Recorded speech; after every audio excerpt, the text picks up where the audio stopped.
नमस्कार दोस्तों, आपका स्वागत है। आज जो हम कहानी देखने वाले हैं वो एक सच्ची कहानी है। ये जिस इंसान की कहानी है दोस्तों, उसका नाम है लिन। लिन ये कहते हैं कि एक दिन उनकी जो तबीयत थी वो बहुत ही ज़्यादा बिगड़ गई थी और उनको अस्पताल में आईसीयू में रखा था। वो अब जिएंगे कि मरेंगे, इस तरीके से उनका वो सिचुएशन थी। उनको समझ नहीं आ रहा था कि उनका आगे क्या होगा और वो पूरी तरीके से होश में भी नहीं थे। लिन ये कहते हैं कि बाद में उन्होंने अपने आत्मा को दोस्तों एक अलग ही जगह में पाया। जैसे वो पूरी तरीके से हम बहुत ही ज़्यादा थक गए हैं, बहुत ज़्यादा हम भागे भीगे, कोई तो एकदम जिस तरीके से थक जाता है और ऐसे लगता है कि अभी मैं तो हमारे प्राण ही हमारे अंदर नहीं होते, ऐसे लगता है। तो लिन ये कहते हैं कि मैं कुछ ऐसी ही अवस्था में था और बाद में जब बहुत ही अच्छे से मुझे चेतना आई तब मैं देख रहा हूँ तो अपने आप को किसी अलग ही दुनिया में उन्होंने पाया।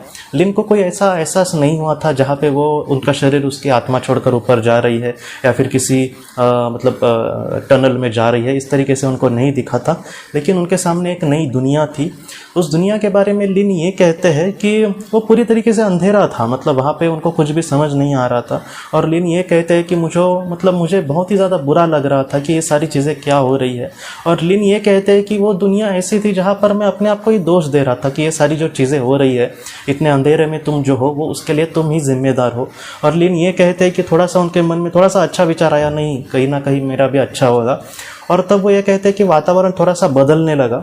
लिन ये कहते हैं कि जब वातावरण बदलने लगा तो मुझे एहसास हुआ कि कोई मुझ पर नज़र रखा रहा है या फिर मुझे कोई कंट्रोल कर रहा है या फिर मुझे कोई समझाने की कोशिश कर रहा है। लेकिन लिन उन संदेश को बहुत ही अच्छे से समझ नहीं पा रहे थे।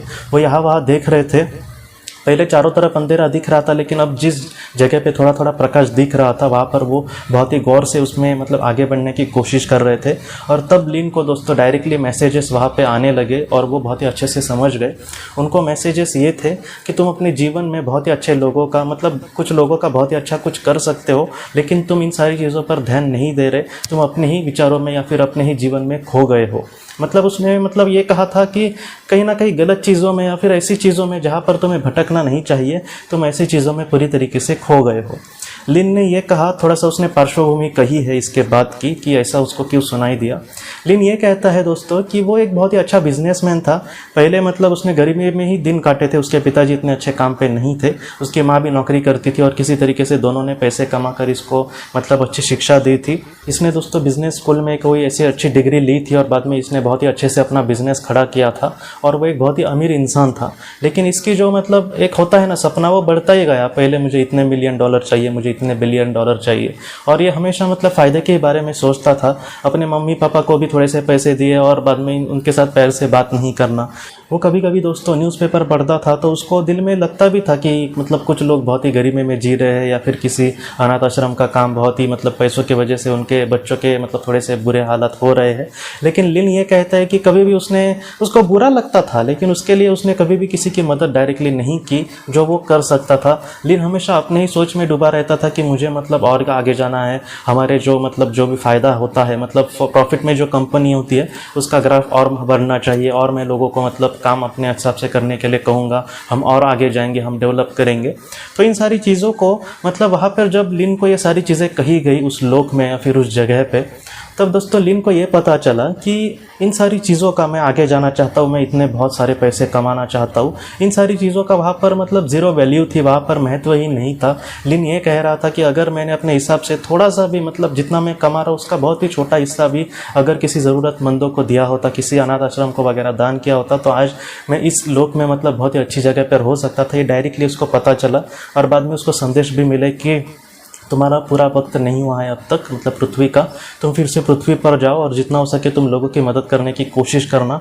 इन सारी चीज़ों में जितना तुम भागोगे उतना कम होगा तुम्हारे लिए, क्योंकि इंसान की जो मनीषा होती है, जो उसकी आशा और आकांक्षा होती है, उसका कभी भी अंत नहीं होता, वो उसके पीछे हमेशा भागता ही रहता है। और लिन को भी ये सारी चीज़ें बहुत ही अच्छे से पता चली। बाद में लिन ये कहता है कि उसने सब अंधेरा जो था वो पूरी तरीके से जैसे हम सोते हैं वैसे उसका हुआ। और बाद में जब वो जागा दोस्तों, तब वो अपने अस्पताल के उस वार्ड में था, आईसीयू में, और धीरे धीरे वो ठीक होने लगा। अगली बात में ये कहता है दोस्तों कि वो ज़्यादा धार्मिक बन गया, मतलब वो भगवान में आस्था जो उसकी थी वो बहुत ही ज़्यादा हो गई, और वो हमेशा मतलब ईश्वर को, जो भी उसके साथ अच्छा होता उसके लिए मतलब ईश्वर को ही जिम्मेदार समझता था कि ईश्वर ने ही मेरे साथ कुछ अच्छा किया है। और ली ने अपनी खुद की भी दोस्तों एक अच्छी फाउंडेशन शुरू करने की कोशिश करी, और उसके ज़रिए भी वो बहुत ज़्यादा लोगों को मदद करता था, और वो यही समझता था कि जो भी मुझे पैसे मिल रहे वो मुझे ईश्वर किसी काम के लिए दे रहे, जिससे मैं मतलब ज़रूरतमंद को मदद कर सकूं। और इस तरीके से आज वो बहुत ही खुश है अपने जीवन में।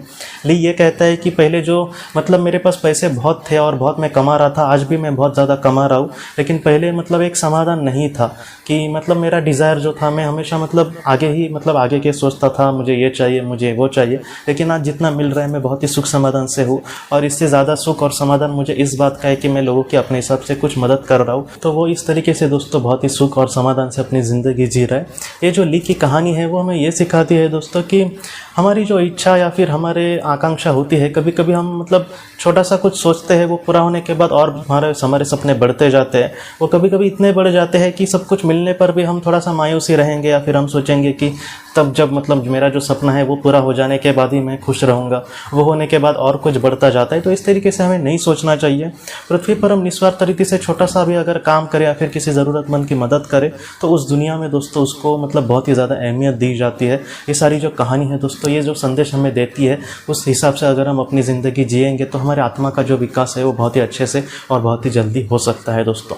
तो दोस्तों हम अपनी अगली वीडियो में किसी नए विषय को लेकर मिलते हैं। आप अपने परिवार का ख्याल रखना। आपका बहुत बहुत धन्यवाद। ज़िंदगी की रोशनी ये एक कंसल्टेंसी है जो ऐसे लोगों को मदद करने की कोशिश करती है जिन्होंने किसी अपने को खोया है, या फिर जो लोग अपने जीवन में बहुत ही ज़्यादा दुखी है।